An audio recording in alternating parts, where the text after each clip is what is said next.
All right, everybody, give a round of applause for Salvador Mendoza about Samsung Pay tokenized numbers, flaws, and issues.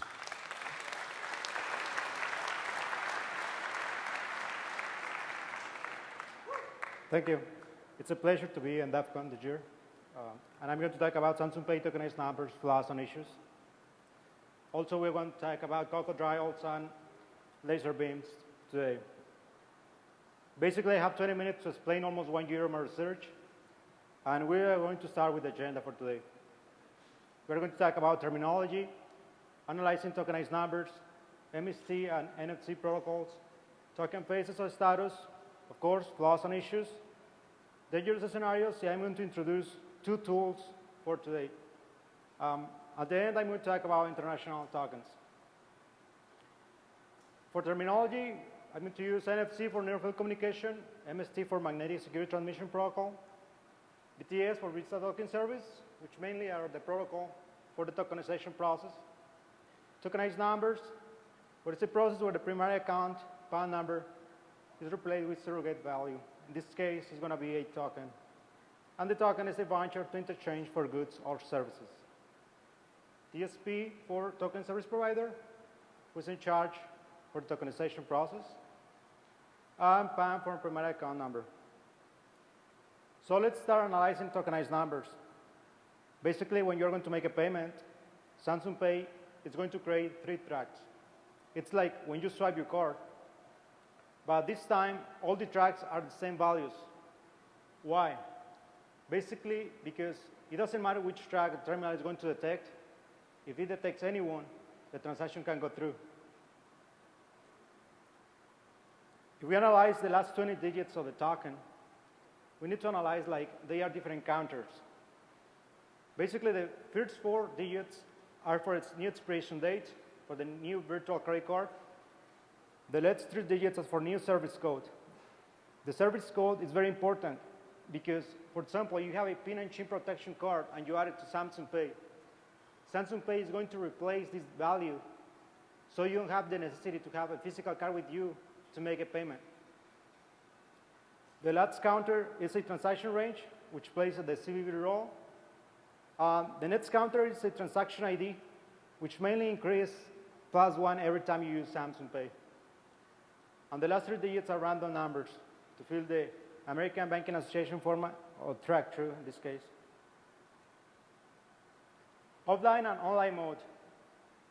Basically, when you are on offline mode, the counter in the middle of the token doesn't change. But when Samsung Pay connects to the internet, this counter increases every like 3 or 4 transactions. One of the problems with Samsung Pay is that you can make payments in airplane mode. This means that Samsung Pay doesn't have a full control of the tokens. Let's talk a little bit about the token phases or status. Like any other transactions, Samsung Pay has different, the tokens of Samsung Pay has different status, like for active, pending, disposed, enroll, expire after a period of time, and suspended. This is how, according to Visa Developer Center, how a tokenization process or provider update the tokens. It needs a B provision token ID and also a IP key in a Johnson format.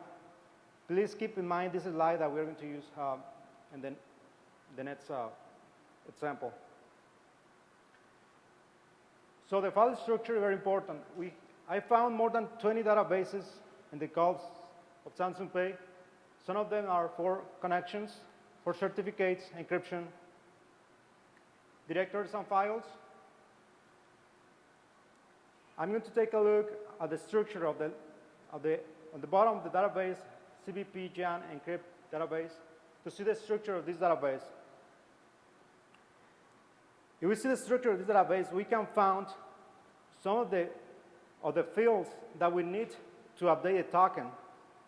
This means if an attacker could find a way to decrypt or to get these provision token IDs, he will be able to update a token all the time, even, for example, it's expired or disposal.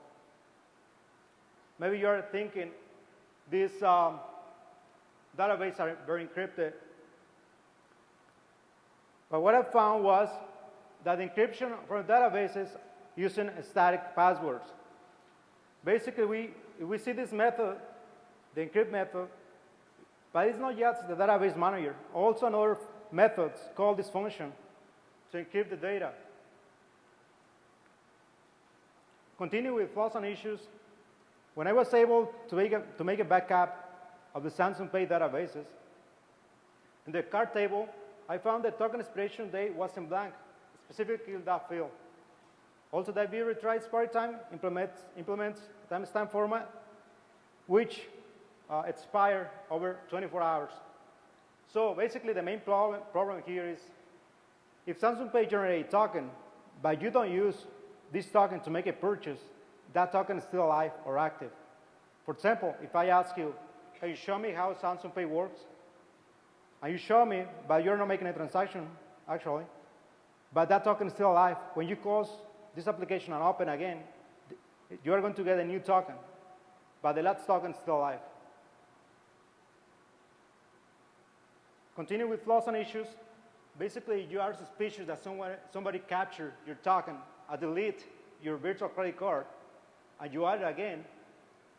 The last digits of the new virtual credit card, they're going to change just in the last 4 digits, basically. I make a log, adding and deleting the card. So, let's go to the interesting part. Dangerous scenarios. We're going to talk about reversing the encrypt and decrypt function, social engineering, jamming MST signals, and guessing the next token. When an attacker is able to decrypt, to reverse these functions, he will be able to get, I think, almost the information for all the encryption function because they use for many methods. Let's talk about social method. Basically, I made a tool using Raspberry Zero, LiPo, Power Boost, a credit card reader, basically around $50. I'm going to show you an example how it works.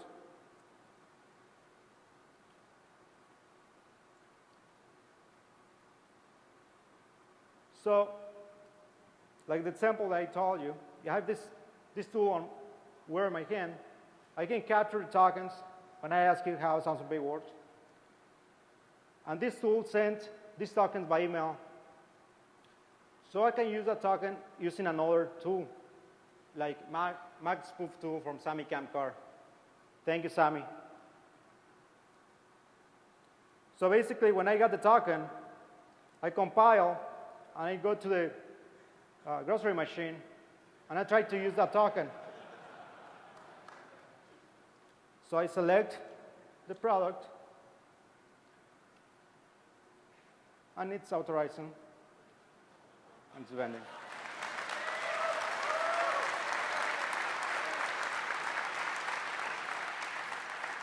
Thank you. Now let's talk about JamPay. JamPay is a jammer. It runs 3 services. One is for jammer, to jam the terminal, another is for the email service, and the another is for you can see the tokens in the web browser. Basically, it's running a Python web server. So an example, let's imagine that you're in Vegas, right? So we're in Vegas. So basically, I found a machine, and I use my jammer. So the main point here, the jammer is still sending magnetic MST signals, magnetic secure transmission signals.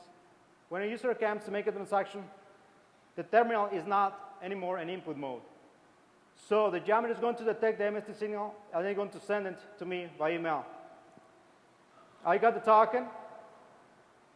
So after that, I use a MagSpoof. Again, Sammy, you're my hero. And I make a authorization transaction.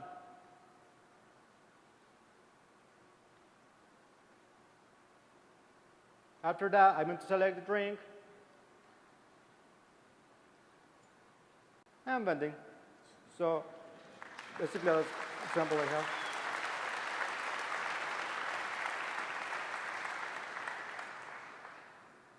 I was thinking about to guess a token, but basically I forgot my crowd reader. Sorry about that. So let's talk about international Samsung Pay tokens. I assume that the virtual credit card was going to use the same restrictions like a physical card. Like for example, when you are going to another country, you basically call your bank and tell them, hey, I'm going to be in, let's say, Mexico. So the bank take care of it, and you can use that card in that country. What I found interesting was I sent one of my tokens to Mexico to see some of my friends can make a purchase and how kind of restrictions the bank is going to have. So basically, it was July 8th. I sent one of my tokens to one guy in Mexico. And he's trying to charge me 20 Mexican pesos, basically. So the transaction went through. He asked for his signature.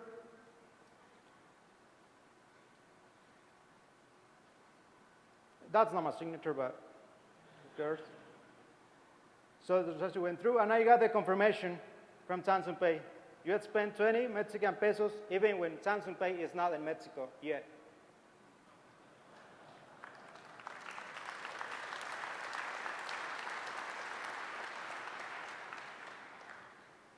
So the takeaways for today, Samsung Pay has some levels of security, but it's a fact that could be targeted for malicious attacks. Samsung Pay has some limitations in the tokenization process, which could affect customer security. And finally, token generated by Samsung Pay could be used in another hardware.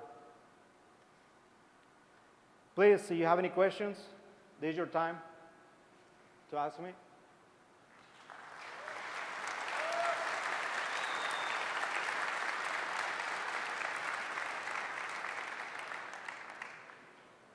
I need to say thank you to all these guys. Really appreciate your help.